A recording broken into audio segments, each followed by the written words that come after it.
Before getting into this discussion, one thing should be made crystal clear. Andy Murray is a true champion. He has a heart of a lion. He also possesses some very unique natural talents which set him apart and make him a very special player that he is. But along with being blessed with those amazing talents, he is also burdened by some fundamental flaws, technical in nature, and certainly of his own making. In the highly competitive environment, where the margins are so thin, and the greatest of all times are constantly breathing down your neck, even a minor thing can become a factor. Sooner or later, these minor technical deficiencies turn into a major liability and can become the main contributor to slowing down one's advancement. One of such weaknesses is Andy's backhand drive. From the standpoint of mechanics, his backhand differs fundamentally from his forehand in the way he propels his arms. On the forehand side, his arm with the racket would be propelled by the force of his torso's momentum. Look at how his arm is being thrown into a swift and easy swing only by the movement of the torso.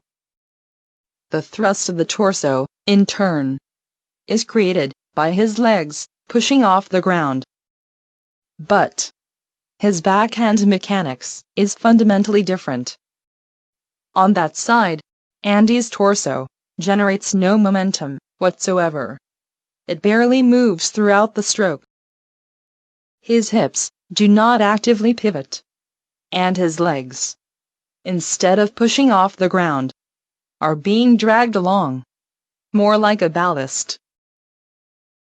Such disorderly actions of his legs and the lower body are incapable of generating the necessary momentum of the torso, which could have been converted into the racket acceleration.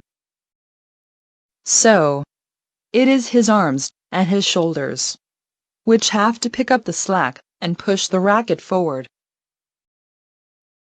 Unlike his forehand, where the torso, shoulders, and the hips act as a single, massive block to generate a powerful momentum, the force of which ultimately swings the arm.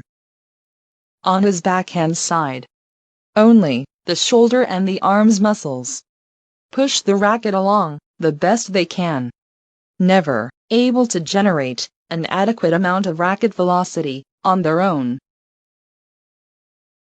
Lacking the racket velocity, his backhand remains mostly a deflective, and thus a defensive stroke, never a full-fledged drive. For comparison, this is Justine Henon's backhand stroke. Mechanically, it works exactly like Andy's forehand. Her whole torso, with her hips and shoulders, move as a single block, which is being thrust in order to swing the arm. Thus, her arm with the racket reaches the highest possible velocity, turning her backhand not only into the most elegant stroke, but also into a very formidable weapon. The effect of such deficient mechanics is evident.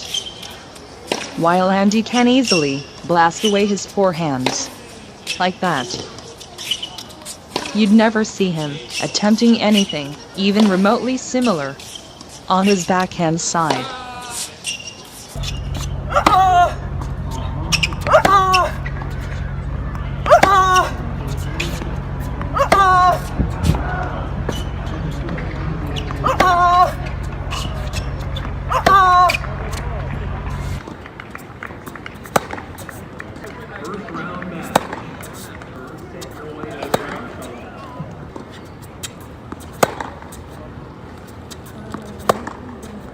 Got it. Yastremska, a valiant effort.